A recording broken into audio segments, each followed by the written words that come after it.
خدا نے انسانوں کی ہدایت کے لیے 1,24,000 انبیاء مبعوث فرمائے۔ سب سے پہلے نبی کا نام حضرت آدم علیہ السلام ہے۔ خدا نے حضرت آدم علیہ السلام کو کیوں پیدا کیا اور فرشتوں نے حضرت آدم علیہ السلام کی خلقت پر کیوں اعتراض کیا، اور حضرت آدم علیہ السلام کو کتنی قسم کی مٹی سے بنایا گیا اور یہ مٹی کہاں سے لائی گئی، اور کتنی قسم کے پانی حضرت آدم علیہ السلام کے پتلے میں ڈالے گئے، اس پانی کا کیا فائدہ ہے، اور فطرتاً کون سی عادات انسان کے اندر داخل ہوئی اور کس وجہ سے داخل ہوئی، آج ہم آپ کو اس ویڈیو میں ان تمام سوالوں کے جواب دیں گے۔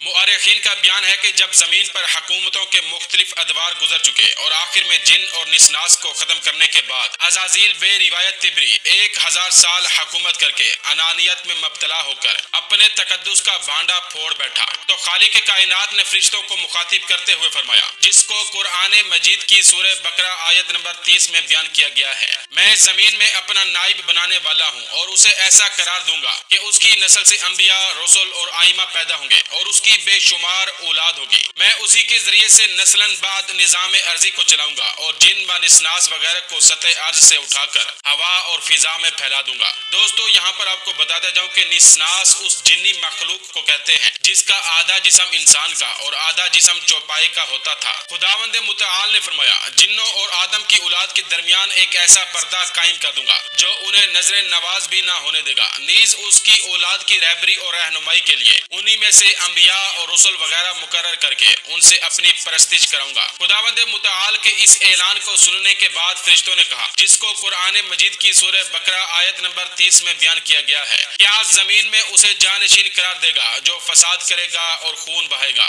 جبکہ ہم تیری عبادت کرتے ہیں، تیری تسبیح و حمد کرتے ہیں، اور جس چیز کی تیری ذات لائق نہیں اس سے تجھے پاک سمجھتے ہیں۔ فرشتوں کے جواب میں خدا نے فرشتوں سے کہا، قرآن مجید کی سورہ بقرہ آیت نمبر 30 میں ارشاد ہوتا ہے، خدا نے فرمایا، میں ایسی چیزوں کو جانتا ہوں جنہیں تم نہیں جانتے۔ پھر ارشاد کیا، تمہارا معلم اور تمہیں تعلیم دینے والا جو اپنے دل میں چھپائے ہے اس سے میں اچھی طرح واقف ہوں۔ فرشتوں نے اپنی عرضداشت پر معذرت چاہی اور معافی مانگی۔ فرشتوں کے اس اعتراض پر بعض مفسرین معتقد ہیں کہ فرشتوں کی پیشن گوئی اس وجہ سے تھی کہ حضرت آدم علیہ السلام روئے زمین کی پہلی مخلوق نہیں تھے، بلکہ اس سے قبل دیگر مخلوقات بھی تھی جنہوں نے نزاع، جھگڑا اور خون ریزی کی تھی۔ ان سے پہلے مخلوقات کی بری فائل نسل آدم کے بارے میں فرشتوں کی بدگمانی کا باعث بنی۔ علامہ مجلسی بے حوالے حضرت امام محمد باقر تحریر فرماتے ہیں کہ فرشتوں نے اگرچہ یہ سوال استفسار اور تعجب کے طور پر کیا تھا اور اس کے بعد فوراً معذرت بھی کر لی تھی، لیکن مزاج قدرت نے اسے برداشت نہ کیا اور ان فرشتوں کو اپنی بارگاہ قدس سے 500 میل دور ہنکا دیا اور حضرت جبرائیل علیہ السلام کو حکم دیا کہ زمین پر جا کر ایک مٹھی مٹی لاؤ۔ معارج النبوت میں ہے کہ حضرت جبرائیل علیہ السلام کو بھیجنے سے پہلے خداوند عالم نے زمین کو مخاطب کر کے کہا کہ میں تیرے اجزاء سے ایک بندہ خلق کرنا چاہتا ہوں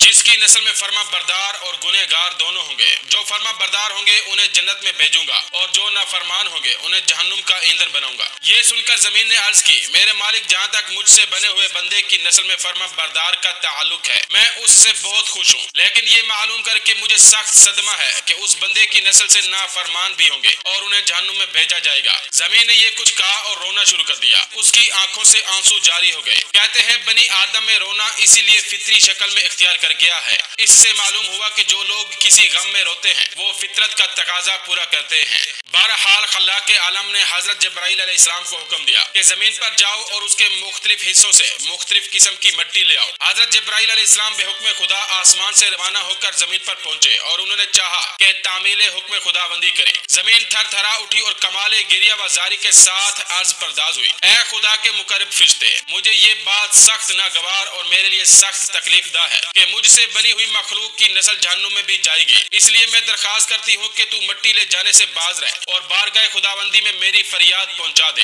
زمین نے کچھ اس درد سے فریاد کی کہ حضرت جبرائیل علیہ السلام کا دل پسیج اٹھا اور وہ بارگاہ قدس میں واپس چلے گئے اور بارگاہ خداوندی میں زمین کی درخواست پیش کر دی۔ خطاب ہوا کہ اے جبرائیل، تم خالی ہاتھ واپس آ گئے۔ عرض کی، مالک تیرے رحم و کرم پر تکیہ کر کے زمین کی فریاد پہنچانے آیا ہوں۔ خداوند عالم نے حضرت میکائیل علیہ السلام کو حکم دیا کہ تم جاؤ اور مٹی لاؤ۔ جناب میکائیل علیہ السلام زمین پر پہنچے، زمین نے بے دستور فریاد کی، وہ بھی واپس آ گئے۔ کتاب سیر الائمہ میں ہے کہ حضرت جبرائیل علیہ السلام اور حضرت میکائیل علیہ السلام اس لیے زمین کی فریاد سے مرعوب ہو گئے تھے کہ اس نے ذات ذوالجلال کی انہیں قسم دی تھی۔ تبری میں ہے کہ جس زمین نے فرشتوں سے فریاد کی تھی وہ خانہ کعبہ کی زمین تھی۔ پھر خداوند عالم نے حضرت اسرائیل علیہ السلام کو حکم دیا، وہ زمین پر پہنچے، زمین نے مثل سابق فریاد کی۔ انہوں نے کہا حکم خداوندی کی تعمیل میرے نزدیک تیری فریاد سے بہت زیادہ اہمیت رکھتی ہے، میں مٹی لے جاؤں گا اور ضرور لے جاؤں گا، تو اپنی فریاد کا سلسلہ بند کر دے، میرے اوپر تیری فریاد کا کوئی اثر نہیں پڑ سکتا۔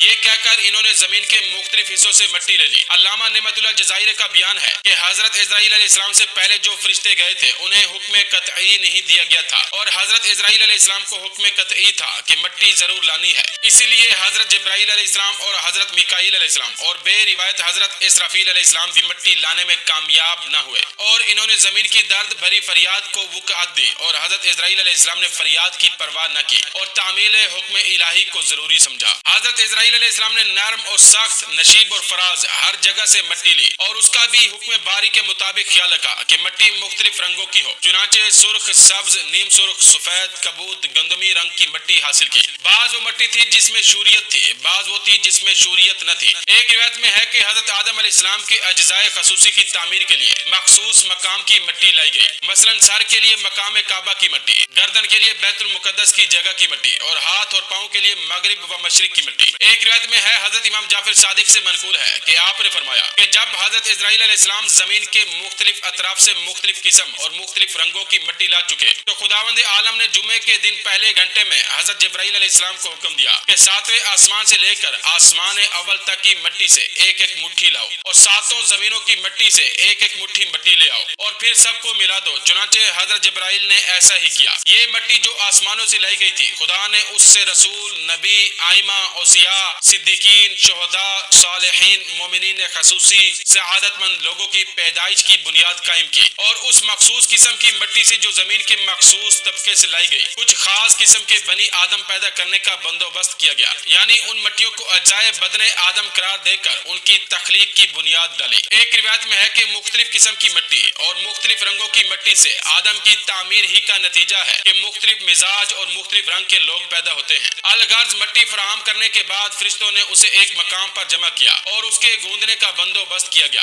یہاں پر ایک سوال یہ پیدا ہوتا ہے کہ زمین سے جو مٹی لائی گئی اسے کس مقام پر جمع کیا گیا؟ مؤرخین کا بیان ہے کہ یہ مٹی مکہ اور طائف کے درمیان زمین پر ہی جمع کی گئی تھی، لیکن بعض علماء کے نزدیک یہ بالکل غلط ہے۔ بعض علماء کہتے ہیں کہ مٹی آسمان اول پر جمع کی گئی تھی اور وہیں حضرت آدم علیہ السلام کا پہلا پتلا تیار ہوا تھا اور وہیں صلب آدم میں نور محمدی داخل کیا گیا تھا۔ مختصر یہ کہ مٹی جو حضرت آدم علیہ السلام کی تعمیر کے لیے جمع ہوئی تھی اس پر بحر الاحزان سے جو کہ زیر عرش ایک دریا ہے 40 روز یا 40 سال مسلسل بارش ہوتی رہی، اس کے بعد اس کا خمیر کیا گیا۔ ایک روایت میں ہے کہ چشمے رحیق و سلسبیل سے بھی اس پر بارش کی گئی تھی۔ جب مٹی اچھی طرح تیار ہو گئی تو اس میں خشکی پیدا کی گئی اور حضرت آدم علیہ السلام کا پتلا بنایا جانے لگا۔ صنائے ازل نے سر، آنکھ، ریڑھ کی ہڈی پہلے بنائی، پھر چہرہ تیار کر کے جملہ اعضائے جوارح مکمل فرمائے۔ مؤرخین و محدثین کا بیان ہے کہ جب حضرت آدم علیہ السلام کا پتلا تیار ہو گیا تو خداوند عالم نے ان 4 ملک کے ذریعے سے جو باد شمال، باد جنوب، باد صبا اور باد دبور پر مامور تھے، حضرت آدم علیہ السلام کے جسم میں سودا، صفرا، بلغم، خون، رگوں کی تعمیر کے بعد جاری کیا۔ سودا باد شمال سے پیدا ہوا، صفرا باد دبور سے، بلغم باد صبا سے اور خون باد جنوب سے پیدا ہوا۔ انہی اخلاط اربعہ سے خواہشات کے نشو و نما کی بنیاد پڑی۔ سودا کا تعلق عورتوں اور بچوں کی محبت، خواہشات دنیا اور حرص و طمع ہے۔ صفرا کا تعلق کھانے پینے کی خواہش اور محبت، حصول نیکی، نرم روی وغیرہ سے ہے۔ خون کا تعلق عورتوں سے محبت، ان کی طرف جنسی میلان، لذتوں،